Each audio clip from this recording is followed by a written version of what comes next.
ओम नमो भगवते वासुदेवाय नमः। माघ महीने में कृष्ण पक्ष में पड़ने वाली ये एकादशी को खष्टीला एकादशी कहते हैं। इसमें तिल का बहुत विशेष महत्व है। आइए एकादशी के दिन कुछ विशेष उपाय के बारे में बताएंगे जिससे लक्ष्मी नारायण अत्यंत प्रसन्न होते हैं और आपकी सारी समस्या जीवन से दूर कर देते हैं। कहते हैं एकादशी का व्रत करने से पापों से मुक्ति मिलती है, मोक्ष की प्राप्ति होती है। एकादशी का व्रत भगवान विष्णु के निमित्त किया जाता है। कहते हैं माह में दो में एकादशी आती है, एक कृष्ण पक्ष की, एक शुक्ल पक्ष की। तो साल भर में 24 एकादशी आती, 24 में से 12, 12 नहीं तो 6, 6 नहीं तो 4, 4 नहीं तो 2 एकादशी अवश्य करनी चाहिए, जिससे आप एकादशी का पाप करने से मोक्ष की प्राप्ति होती है। जीवन में एकादशी का व्रत अवश्य करना चाहिए। अगर आप 2 एकादशी नहीं कर पा रहे तो जेठ मास की जो भीमा एकादशी आती है उसको निर्जला एकादशी भी कहते हैं। मात्र वो एक व्रत नियम से कर लीजिए निर्जला, तो 24 एकादशियों का फल मिल जाता है। तो माघ महीने में जो एकादशी आती है उसको खष्टीला एकादशी कहते हैं। आइए विशेष उपाय के बारे में बात करते हैं। आपके जीवन धन संबंधी समस्याएं चल रही हैं, बहुत परेशानियां चल रही हैं। देखिए प्रतिदिन हम पूजा पाठ करते हैं, जोत बत्ती जलाते हैं, लेकिन कई बार क्या होता है हमारे घर में पैसे आते हैं, जो आमदनी है, जो इनकम है, जो तनख्वाह वो आती है। कई बार बहुत बचत होती है, कई बार बिल्कुल नहीं होता। तो कुछ ग्रह नक्षत्र दोषों का फर्क होता है। तो हमें समय समय पर उपाय करने चाहिए। एकादशी का दिन बहुत ही विशेष माना गया है मोक्ष प्राप्ति के लिए, दोष से मुक्ति के लिए। और कहते हैं माघ महीने की खष्टीला एकादशी सुख समृद्धि की प्राप्ति देने वाली है, सौभाग्यशाली होती है, बहुत ही शुभदायी एवं लाभकारी होती है। शास्त्रों में ये लिखा है, नारद पुराण में, आप भी पढ़ लीजिएगा। तो आइए एकादशी के उपाय के बारे में। पहला उपाय है आपको एक पानी वाला जटा वाला नारियल लेना है, दुकान पे बहुत आसानी से मिल जाएंगे। और 9 बादाम ले लीजिएगा। 9 देखिए बादाम अच्छे होने चाहिए, नहीं कि पूजा के लिए आप खराब बादाम सस्ते में ले आए। 10 रुपए के 8-10 बादाम आपको बड़े आसानी से मिल जाएंगे। ये आपको ले जाना है। कहाँ जाना है आपको? बादाम और नारियल गोला। नारियल में आप कलावा, जो हाथ में कलावा लपेटते हैं ना, उसे ओम नमो भगवते वासुदेवाय नमः, ओम नमो भगवते वासुदेवाय नमः जपते हुए 7 बार कलावा आप उसी पर नारियल पर लपेट देंगे। इसके बाद नारियल और ये बादाम लेकर आपको जाना है भगवान विष्णु के मंदिर। अगर भगवान विष्णु का मंदिर आसपास नहीं है, भगवान विष्णु के जो भी अवतार हैं जैसे श्री राम, प्रभु श्री कृष्ण, खाटू श्याम जो भी हैं, अगर ये आसपास मंदिर नहीं मिले तो आप शिव मंदिर में भी समर्पित कर सकते हैं। लेकिन शिवलिंग के ऊपर नारियल नहीं चढ़ता, तो आप गणेश जी के श्री चरणों में रखाइएगा, या शिवलिंग के ऊपर मत रखिएगा, साइड में आप चढ़ा सकते हैं। पहला ऑप्शन आपका है भगवान विष्णु के मंदिर जाना है, प्रभु श्री राम श्री कृष्ण के। अगर नहीं हो तो आप किसी भी मंदिर में ये उपाय कर सकते हैं, हनुमान जी के श्री चरणों में समर्पित कर सकते हैं। मात्र 1 नारियल और 9 बादाम समर्पित करने से आपके जीवन की काफ़ी समस्याएं दूर हो जाएंगी। छोटा सा उपाय है, 50-60 रुपये का, आप करके देखिएगा पूर्णतः श्रद्धा विश्वास से। और सभी महिलाओं से निवेदन है, एक बार आजमा के ज़रूर देखिएगा। जब आपको फ़र्क लगे तो मेरी वीडियो को लाइक एवं सब्सक्राइब अवश्य कर दीजिएगा। कमेंट में जय लक्ष्मी नारायण अवश्य लिख दीजिएगा। कमेंट में जय लक्ष्मी नारायण अवश्य लिख दीजिएगा। दूसरे उपाय के बारे में जानते हैं। आपको इसमें 7 बेलपत्री लेनी है, 7 बेलपत्री। और बेलपत्र खंडित नहीं होनी चाहिए, कटी पिटी खंडित नहीं होनी चाहिए, इस बात का विशेष ध्यान रखना। एकादशी पर किए जाने वाले उपाय हैं, किसी भी एकादशी कर लेते हैं। और ये 7 बेलपत्री, एक तांबे का लोटा लेना है आपको। बेलपत्री ले लिए और एक तांबे के लोटे। अब तांबे के लोटे में गंगा जल डाल लीजिए और उसी में 7 बेलपत्री डाल लेनी है। जो 7 बेलपत्री लिए हैं गंगा जल डालकर उसी में डाल लें और जाप करना है ओम नमो भगवते वासुदेवाय नमः। क्योंकि ये एकादशी का दिन है, प्रभु नारायण के नाम से महादेव अत्यंत प्रसन्न होते हैं। अब जो बेलपत्र आप गंगा जल में डाले हैं, अब ये लोटा लेकर आपको शिव मंदिर जाना है। कहाँ जाना है? शिव मंदिर। ये उपाय शिव मंदिर में ही करना पड़ेगा, क्योंकि आपके घर में अगर शिव दरबार है, नंदी जी हैं, तो ही उपाय पूर्ण होगा। और अधिकतर शिवलिंग सबके घरों में मिल जाता है, लेकिन शिव परिवार बहुत कम मिलते हैं। वैसे शिवलिंग पर ही शिव परिवार होता है, लेकिन नंदी जी तो अलग से रहते हैं ना सामने, तो आपको शिव मंदिर ही जाना पड़ेगा इस उपाय के लिए। तो 7 बेलपत्री ले लीजिए, बिना कटी पिटी, खंडित नहीं होनी चाहिए, और लोटे में डाल दीजिए, उसमें गंगा जल डाल दीजिए। अब आप शिव मंदिर पहुँचे, इसके बाद आप वो जल पहले नंदी महाराज के पैर पे डालेंगे। गंगा जल जो है नंदी महाराज के, नंदेश्वर महादेव के पैर पे डाल देंगे। और इसके बाद ये जल आप शिवलिंग पर समर्पित करेंगे, भगवान का जप करते हुए ओम नमो भगवते वासुदेवाय नमः, ओम नमो भगवते वासुदेवाय नमः। 7 बेलपत्र आप शिवलिंग पर समर्पित कर दिए।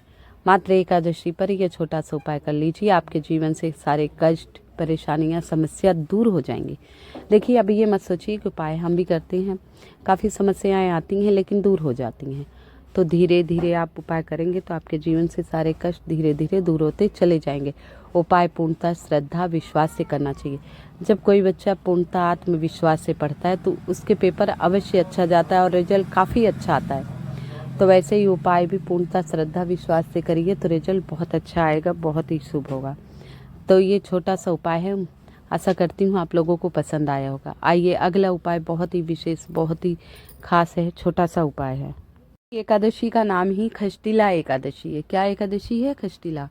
तो 6 प्रकार के तिल का दान किया जाता है। आइए 6 प्रकार का तिल उपयोग में कैसे लिया जाता है इस दिन एकादशी पर, आइए इस बारे में। पहले तो इस दिन आपको ब्रह्म मुहूर्त में उठकर थोड़ा सा तिल डालकर स्नान कर लेना है, ठीक है। इससे पहले आप तिल का उपटन बना लीजिए। उपटन लगाने के बाद तिल डालकर स्नान कर लीजिए शुद्ध जल में, और 2-4 बूंद गंगा जल अवश्य डाल लीजिएगा। अब इसके बाद आप भगवान विष्णु को और भगवान शिव को तिल समर्पित अवश्य कीजिएगा। जल में तिल डालकर भगवान विष्णु के शिवलिंग पर अभिषेक कर दीजिएगा और तिल की मिठाई बनाकर भगवान विष्णु को भोग लगा दीजिएगा, ठीक है। ये 3 प्रकार के हो गए। अब इसमें तिल का दान अवश्य देना है। तिल की मिठाइयाँ बनानी है 4, तिल का दान देना है 5।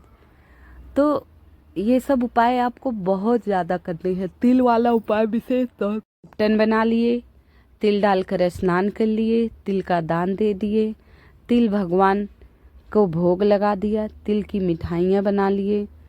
तो ऐसे ही ज़्यादा से ज़्यादा तिल का उपयोग आपको करना है। मैंने पिछली वीडियो में डाला है तिल किस प्रकार 6 प्रकार से उपयोग में ले सकते हैं। आइए उपाय की तरफ चलते हैं। तो तिल वाला उपाय इसी प्रकार करना है, भगवान को भोग लगाना है। और हवन कर रहे हैं तो उसमें थोड़ा सा तिल मिलाकर ही हवन कीजिएगा। तिल को मिलाकर ही आपको हवन करना है, क्योंकि खष्टिला एकादशी है। तिल का त्यौहार माघ महीने में ही मनाया जाता है। माघ महीने में ही तिलों का त्यौहार आता है। संकटा चौथ है तो तिल कुटनी का व्रत इसी महीने में आता है, इसीलिए तिल बहुत विशेष मायने रखता है। और तिल का दान करने से कहते हैं अश्वमेध यज्ञ के बराबर फल प्राप्त होता है। तो अगर कुंभ नहाने जा रहे हैं तो बहती गंगा में काले तिल प्रवाहित अवश्य करवा दीजिएगा, बहुत विशेष है। अगर एकादशी पर स्नान कर रहे हैं, पूर्णिमा, अमावस्या, बसंत पंचमी, शिवरात्रि, किसी भी दिन, तो आप ये उपाय अवश्य करवा दीजिएगा। आइए अगले उपाय की तरफ चलते हैं। आपको क्या करना है, आपने चौकी बिछा दी, लक्ष्मी नारायण की पूजा की। देखिए, व्रत करें या ना करें, लेकिन एकादशी व्रत कथा जरूर सुनिएगा। एकादशी व्रत कथा सुनने मात्र से सारी मनोकामनाएं शीघ्रता से पूर्ण होती हैं। इस दिन भगवान विष्णु के पूजा करनी चाहिए। पीले रंग के वस्त्र समर्पित करने चाहिए, पीले रंग के फूल, पीले रंग की मिठाइयाँ, केसर युक्त खीर। पीला रंग अत्यधिक उपयोग में लेना चाहिए, क्योंकि प्रभु को पीला रंग अत्यंत पसंद है। तो आपको क्या करना है, इस दिन एक 9-मुखी दीपक तैयार करना है। गाय के घी का 9-मुखी दीपक एक तैयार करना है, और एक तिल के अखंड ज्योत, एक तिल की बत्ती का अखंड ज्योत। देखिए, तिल का तेल जलाने से मनोकामना शीघ्र पूर्ण होती है, और घी का दीपक जलाने से ये देवता के लिए समर्पित होता है। तो मनोकामना के लिए आप तिल के तेल का अखंड दीपक प्रज्वलित कर दीजिएगा। और 9-मुखी दीपक एकादशी की रात्रि में अवश्य जलाइए। जलाने के बाद वहाँ भगवान विष्णु के मंत्रों का जाप करना है। ओम विष्णवे नमः, ओम विष्णवे नमः, ओम विष्णवे नमः, ओम विष्णवे नमः 108 बार। इसके बाद प्रभु की आरती कीजिए। जो आप फल, फूल, मिठाई कुछ भी चढ़ाए हैं प्रसाद स्वरूपी, सब में वितरण कीजिए और स्वयं ग्रहण कीजिए।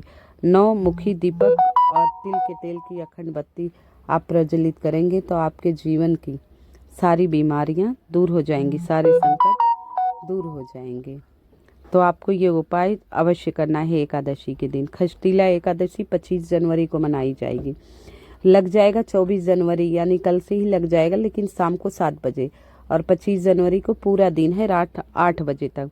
वैसे एकादशी का व्रत 10वीं से ही शुरू हो जाता है, 10वीं को शाम के समय भोजन नहीं किया जाता है। तो एकादशी का व्रत करें या ना करें, लेकिन छोटे छोटे उपाय अवश्य कर दीजिएगा। प्रभु के पीले फूल समर्पित करके और आंवले के वृक्ष में जल डालकर एक दीपक प्रज्वलित कर वहां बैठकर 108 बार प्रभु नाम का जाप करना। सहज नाम जाप कर पाए तो सहज नाम। और एकादशी के दिन माता तुलसी में जल मत डालिएगा, क्योंकि माता तुलसी भी एकादशी का व्रत करती हैं, हरि वल्लभा हैं, विष्णु प्रिया हैं। तो इनको शाम के समय एक दीपक अवश्य प्रज्वलित कर दीजिएगा सुबह परिक्रमा करके। और माता तुलसी के पास जितना ही प्रभु नाम का आप जाप करेंगे, कोई उपाय नहीं करिए, मात्र तिल डाल के नहा लीजिए, तिल का उपटम लगा लीजिए और दान कर दीजिए थोड़ा बहुत। और इसके बाद माता तुलसी के पास बैठकर तिल के लड्डू भगवान को समर्पित कर देना। बैठकर भगवान विष्णु के मंत्रों का जाप करें। इतना करने से ही भगवान विष्णु अत्यंत प्रसन्न होंगे। अखंड ज्योत से माता लक्ष्मी ज़्यादा प्रसन्न होती हैं, तो आपकी मनोकामना शीघ्रता से पूर्ण करेंगी। ये छोटे छोटे उपाय आपको अवश्य करने हैं। तो आशा करती हूँ मेरी वीडियो आप सभी को पसंद आ रही। तो पसंद आ रही हो तो कृपया मेरी वीडियो को लाइक एवं सब्सक्राइब अवश्य कर दीजिएगा। कमेंट में जय लक्ष्मी